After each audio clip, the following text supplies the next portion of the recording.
안녕하세요. 쇼바를 보는 자입니다. 요즘 날씨가 많이 추워졌네요. 그러면서 이제 아이들 같은 경우도 실외 활동보다는 실내 활동이 좀 많아지는 시기가 되었는데, 아이들에 관하여 잠시 나눠보자 한 내용이 있으면서 이렇게 영상을 준비하게 되었습니다. 실내 활동을 자주 하는 아이들 같은 경우를 보면은 또래 아이들과 같이 노는 기회가 줄어드는 계절이죠.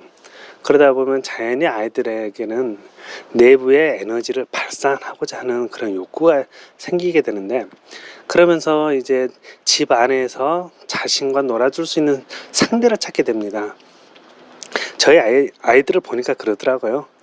그러면서 이제 홀로 있는 아이라면은 뭐 부모, 엄마나 아빠, 그 엄마와 아빠에게 함께 놀아달라고 그렇게 말을 할 수도 있고, 또 둘 이상의 자녀들이 있다면은 그냥 같이 이렇게 놀아주는 그런 시간을 원하겠죠. 근데 이렇게 제가 오늘 제 아이하고 놀아주는 중에 깨닫게 된 바가 있어서 그 부분이 중요하지 않을까 싶어서 이렇게 영상을 준비했는데요.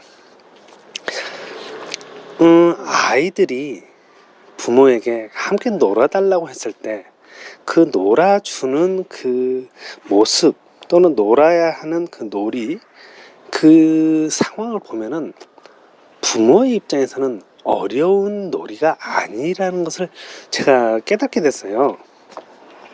제 아들 같은 경우는 저에게 어떨 때는 같이 몸싸움 하자는 식으로 씨름을 하자고 하고, 또 어떨 때는 딱지치기를 하자고, 또 어떨 때는 레고를 만드는데 자신은 레고를 만들 테니 저에게 필요한 조각들을 찾아달라고 하고, 이런 경우가 태반입니다.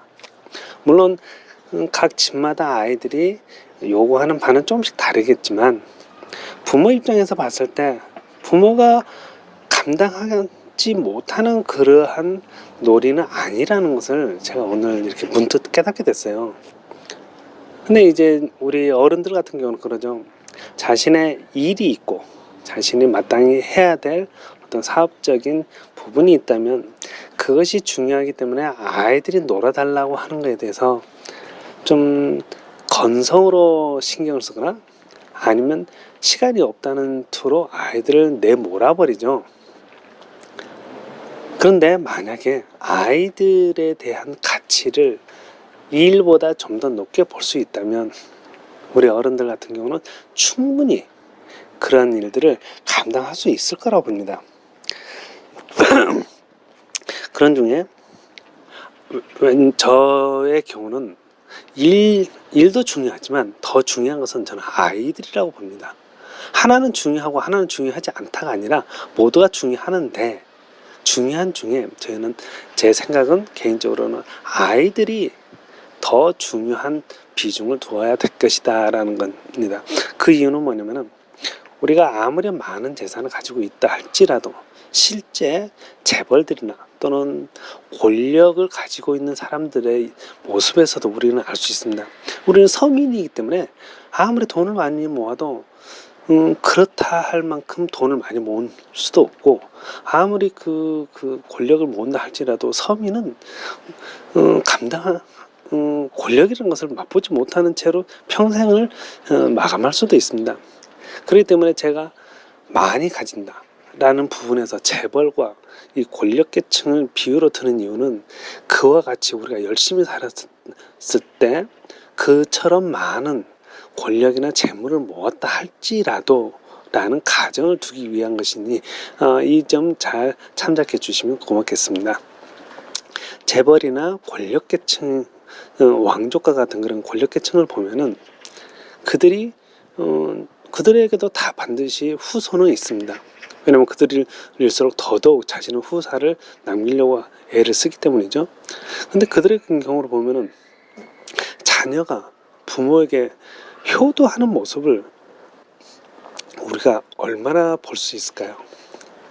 우리는 역사를 통해서 알 수 있습니다. 돈 앞에서 또는 권력 앞에서 부모와 자식 간에도 살인을 과감하게 저지를 수 있다는 것고 있다는 그런 모습이나, 또는 부모 형제 간에도 권력이나 재산 두고 으르렁대면서 서로 싸우는 모습을 우리가 흔히 볼 수 있습니다. 징기스칸의 그 역사를 보더라도 그러죠. 징기스칸은 그 엄청난 그 땅을 정복했지만 그가 죽고 나서 그 후손들의 세대에 가서는 서로가 또 서로를 또 침략하는 그런 모습을 볼 수 있거든요. 그렇기 때문에, 그리고 실제 제가 저희 아버지 돌아가시면서 그 재산을, 이렇게 아버지의 재산을 처리하는 과정에서 법적으로 부모가 없는 상황에서는 형제 간에는 법적으로 정하기를 남남으로 정한다는 것을 제가 처음으로 알았어요. 그래서 제가 저희 아버지의 그 관련 서류를 제가 뗄 수는 있지만 형제의 관련 서류는 뗄 수가 없다는 겁니다. 그러면서 동사무소 직원이 그러더라고요. 형제는 남남입니다 라고. 이런 모든 사실들을 한번 보십시오.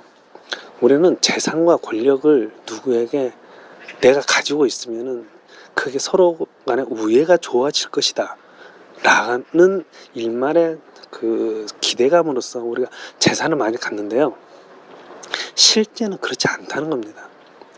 돈이 아무리 많은들 그 아들이 그 아버지를 해코지함으로써 자신의 그 돈을 독차지하려고도 하고, 권력도 마찬가지입니다. 그렇기 때문에 우리가 역사를 보면은 왕이 아들을 과감하게 죽이죠. 자식도 왕은 자기 아버지를 독살하고요. 그런 것들이 권력계층에서 우리는 흔하게 볼 수 있습니다. 그렇기 때문에 내가 자녀를 위해서 돈을 모으고 그 다음에 높은 명성을 얻어야겠다라고 생각한다는 것은, 그건 실제 자녀를 위한 것이라고 할 수 없다는 것입니다. 자녀를 위해서 돈과 명예를 버는 것은 아니라는 거죠.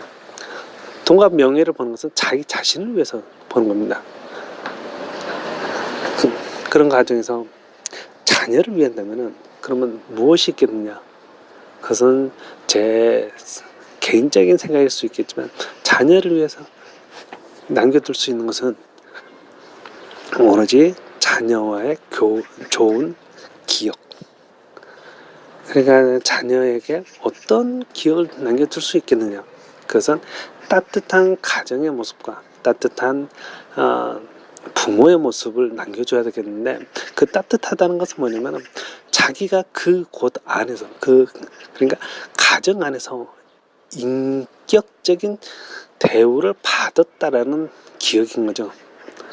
그걸 좀 더 풀어서 말하면, 인격적이라는 것은 내가 이야기하는데 상대방이 내 이야기에 가치를 두는 겁니다. 그리고서 귀를 기울이고 제 말이 끝날 때까지 잘 들어주고, 그 다음 또 제 말에 있어서 궁금함이 있으면 또 질문하고, 또 제가 요구하는 바가 있으면 그것을 들어주기 위해서 성심성의껏 행동으로 옮겨주는 그러한 모습이 인격적인 거죠. 그렇기 때문에 비인격적이라는 것은 이렇습니다. 저를 소위 말해서 돌멩이 취급을 한다는 겁니다. 돌멩이가 사람을 향해서 외치는데 어느 누구가 그 돌멩이에게 귀를 기울일 수 있겠습니까? 그리고 돌멩이가 옆에 있든 없든 개의치 않고 사람들은 행동합니다. 즉 존재 자체를 인지하지 않는다는 거죠. 이럴 경우 비인격적입니다. 그런데 우리는 자녀와 살아가는 중에 자녀의 생각이 어떻고, 자녀는 무엇을 원하는지, 그리고 자녀가 어떠한 행동을 하기를 원하는지, 이런 것들을 듣고, 그로 인해서 자녀가 했던 행동에 대해서 함부로 판단하기보다는 너가 이와 같은 생각을 했기 때문에 이러한 판단을 하게 되었구나 라는 생각을 부모 스스로가 하게 된다면, 자녀는 분명히 나는 이 가정에서, 그리고 우리 부모에게서 인격적인 대접을 받고 있다 라고 느낄 것입니다. 소위 쉽게 말해서 우리는 그런 말을 하죠. 사랑은 받아본 자가 사랑을 베푼다라고요. 맞습니다. 인격적인 그 관계를 베풀 수 있는 것도 인격적인 관계를 받아본 자만이 인격적인 관계를 베풀 수가 있는 것입니다. 그래서 이제 저희 신앙인들 같은 경우는 신앙 안에서 먼저 여호와 하나님으로부터서 인격적인 관계를 먼저 받게 되고 그 받은 것을 통해서 가정에 그다음 또 이웃 주민들에게 인격적인 대우를 이렇게 베풀 수 있다라고 저희는 말을 하고 있습니다. 아무튼 오늘 이 이야기에서 저는 아들과의 놀이를 통해 그런 것이 중요하다고 느껴져요. 아이가 나에게 부탁하는 것은 어려운 게 아니라는 거. 그래서 아이가 부탁하는 것을 들어줄 때 아이에게는 돈보다 더 귀중한 것을 아이에게 유산으로 물려줄 수 있겠다는 거죠. 그랬을 때 그 아이가 어린 시절에 인격적인 대우를 받았다면 부모가 나이 들어서 힘이 없을 때 그 부모를 하찮게 여기기보다는 부모 또한 인격적인 존재로서 여김으로 효도를 다하는 그런 아이가 될 거란 겁니다. 그렇기 때문에 지금의 부모들이 투자해야 될 진정한 노후는 통장에 잔고를 채우는 게 아니라 인격적으로 성장된 자녀를 두는 것이 진정한 노후이지 않겠느냐라고 말하고 싶습니다.